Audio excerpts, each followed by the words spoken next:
Hello everyone, welcome back to the channel.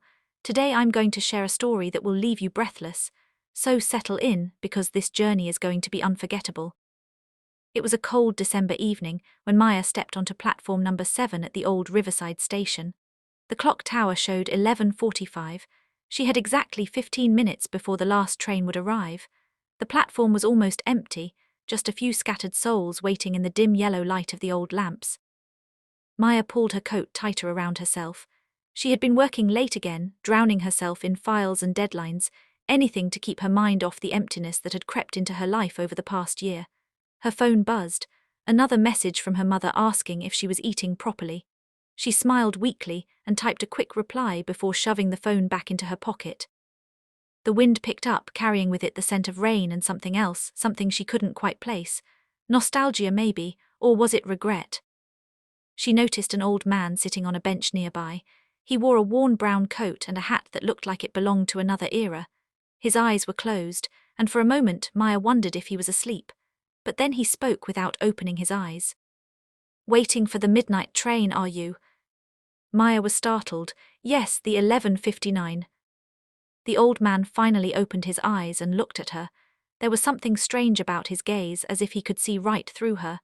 That train doesn't just take you places, it takes you to the moments you've been running from. Maya laughed nervously. "That's poetic, but it's just a train." "Is it?" The old man smiled, a sad, knowing smile. "I've been riding that train for longer than I care to remember. Every time I think I can get off, I find myself back here on this platform." Before Maya could respond, the sound of a train whistle echoed through the station. It was distant at first, then grew louder, more insistent. The other passengers began gathering their belongings, moving toward the edge of the platform. The train pulled in slowly, its wheels screeching against the old tracks. It looked ancient, like something out of a black and white photograph. The carriages were wooden, with brass fixtures that gleamed in the lamplight, despite their obvious age. Maya hesitated. Something felt wrong. The old man stood up and walked toward the train, then turned back to look at her. "Coming." She didn't know why, but she followed him. The doors opened with a creak and she stepped inside. The interior was even stranger than the exterior. Red velvet seats, ornate wooden panels, and gas lamps flickering on the walls. It was like stepping back in time. There were other passengers already seated. A young woman in a 1920s flapper dress staring out the window. A soldier in a World War II uniform, his medals gleaming on his chest. A child clutching a teddy bear, looking around with wide, fearful eyes. Maya found a seat near the window and sat down. The old man settled across from her. The train lurched forward and they began to move. "Where is this train going exactly?" Maya asked, trying to keep her voice steady. "Nowhere, everywhere. It depends on what you're looking for." The old man leaned back in his seat. "Or what's looking for you?" The train picked up speed, and the lights of the station faded behind them. Outside the window, the world began to blur. Not in the usual way that scenery blurs when you're moving fast, but as if reality itself was becoming fluid, uncertain. Maya saw flashes of her life outside the window, her childhood home, the school where she fell in love for the first time, the hospital room where her father took his last breath, the apartment where she lived alone now, empty and cold. "What is this?" she whispered, pressing her hand against the cool glass. "Memory Lane," the old man replied. "The midnight train always passes through it." The young woman in the flapper dress turned to look at Maya. Her eyes were hollow, empty. "I've been trying to get back to 1928 for 60 years, she said, her voice echoing strangely. "The night I made the wrong choice, the night I said no when I should have said yes." The soldier leaned forward. "I never made it home from the war. I died on a beach in Normandy. But part of me is still trying to get back, still trying to tell my family I love them one last time." The child with the teddy bear began to cry softly. "I'm looking for my mother. She told me to wait at the station, but I got on the wrong train."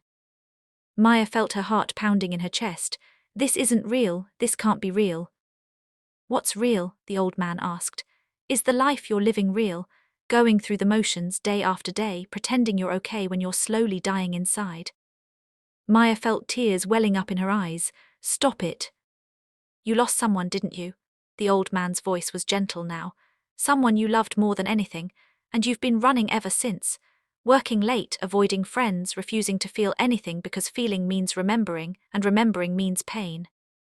My father, Maya whispered. He died a year ago. I never got to say goodbye properly. I was too busy with work, too busy with my own life, and now he's gone and I can't fix it. The old man nodded slowly. That's why you're here. The midnight train finds people who are stuck, people who can't move forward because they're trapped in the past. So what happens now? Do I stay on this train forever? That depends on you. The old man gestured toward the window. Look outside, really look. Maya turned her gaze back to the window. The images had slowed down now. She saw herself as a child, riding on her father's shoulders. She saw him teaching her to ride a bike, his hands steady on the handlebars. She saw him at her graduation, tears of pride in his eyes. And then she saw the hospital room again. But this time she noticed something she had forgotten. She had been holding his hand, and in that moment before he slipped away he had squeezed her hand back. 3 gentle squeezes, their secret code, I love you. I was there, Maya said, the realization washing over her. I was there and he knew I loved him. You were, the old man confirmed. But you've been so consumed by guilt, by all the times you weren't there, that you forgot the times you were. You forgot that love isn't measured in quantity but in quality. Those moments you shared, those were enough. They were always enough. The train began to slow down. The blurred images outside the window started to solidify into a familiar scene. It was the same station where Maya had boarded, platform number 7. But how do I get off? Maya asked. You said you keep coming back here. The old man smiled, but this time there was genuine warmth in it. I keep coming back because I choose to, because I'm not ready to let go. But you're different, you're ready to live again, to feel again, to remember your father not with pain but with love. The train came to a complete stop. The doors opened. Outside, Maya could see the platform, but it looked different now. Brighter, more alive. The clock tower showed 12:01. The midnight train had passed. Maya stood up. The other passengers were fading now, becoming transparent. The soldier saluted her. The flapper woman smiled.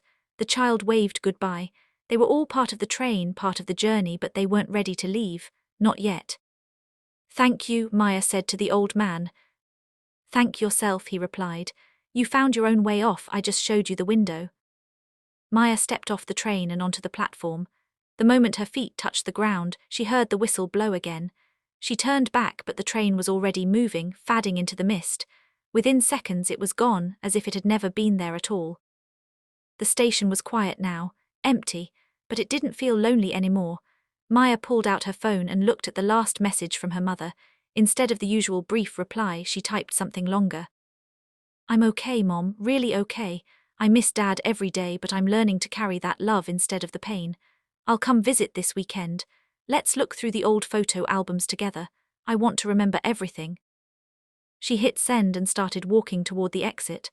The cold December air hit her face, but it felt refreshing now, invigorating. She took a deep breath and smiled. Somewhere in the distance, she heard the faint echo of a train whistle.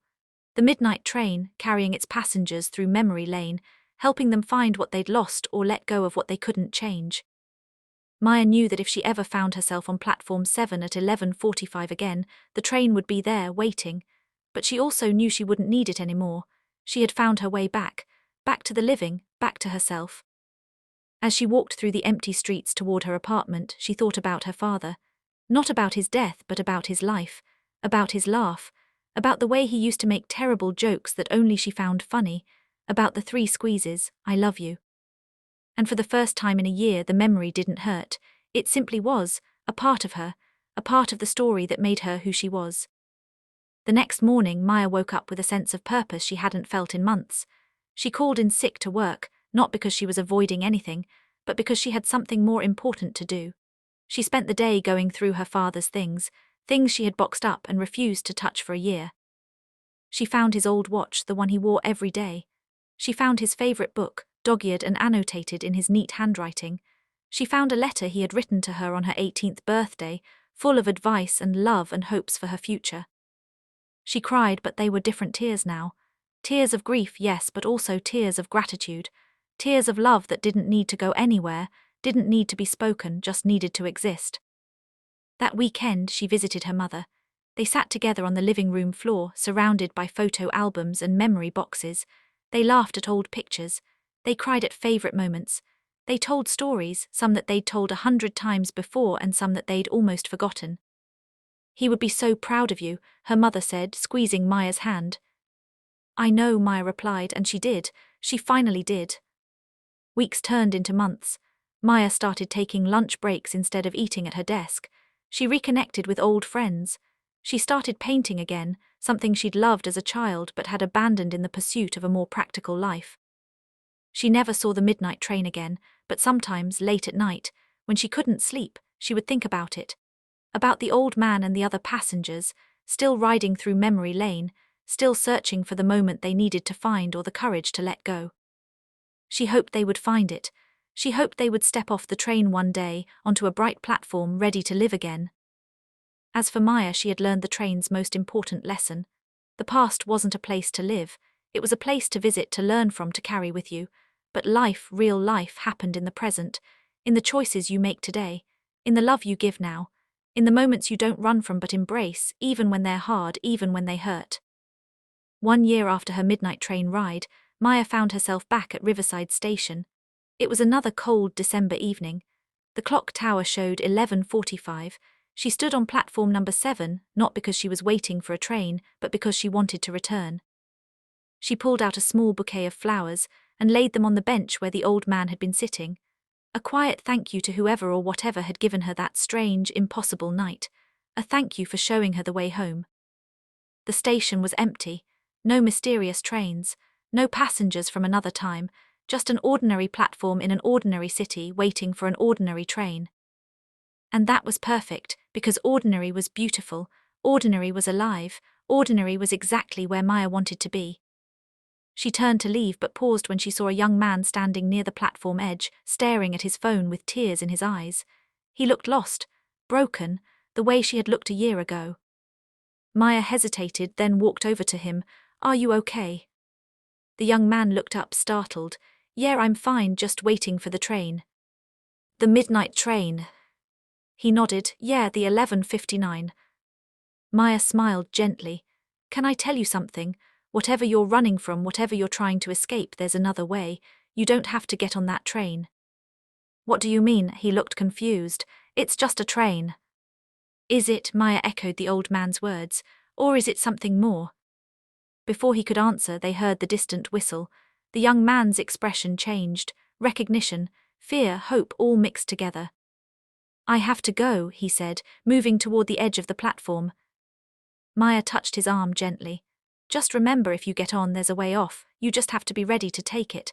And when you do, life will be waiting for you. Real life. Beautiful, messy, painful, wonderful life." The train pulled in, old and impossible, and somehow exactly what it needed to be. The young man looked at it, then back at Maya. "How do you know about the train?" "Because I've ridden it," she said, "and I found my way back." He nodded slowly, then stepped onto the train. The doors closed behind him. Maya watched as it pulled away, disappearing into the night like smoke, like memory, like all the things we carry but can't quite hold. She stood there for a long moment, then pulled out her phone and sent a message to her mother. "Love you, Mom, see you tomorrow." 3 words, simple, but they contained everything. They contained the journey, the pain, the healing, the letting go and the holding on. They contained all the moments that made life worth living. Maya walked out of the station and into the night. The city was alive around her. People rushing home, couples holding hands, street musicians playing to empty streets. The world kept turning, kept living, kept being beautiful and broken and real. And Maya was part of it again, fully, completely part of it. Somewhere on a train that may or may not exist, that young man was beginning his own journey through memory lane.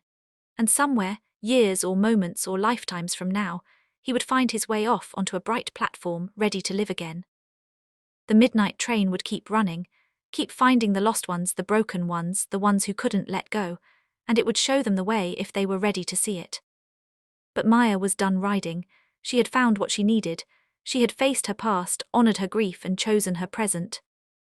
And that, she realized as she walked through the December night, was the greatest gift of all. Not forgetting, not even fully healing, but choosing every single day to keep living, to keep loving, to keep being human in all its complicated, painful, beautiful glory. The clock tower chimed midnight. Somewhere a train was departing, but Maya was exactly where she needed to be, here, now, alive. Thank you so much for listening to this story. I hope it touched your heart the way it touched mine. If you enjoyed it, please like, share, and subscribe to the channel. And remember, wherever you are in your journey, whatever train you might be riding, there's always a way back to the life that's waiting for you. Until next time, take care of yourselves and each other.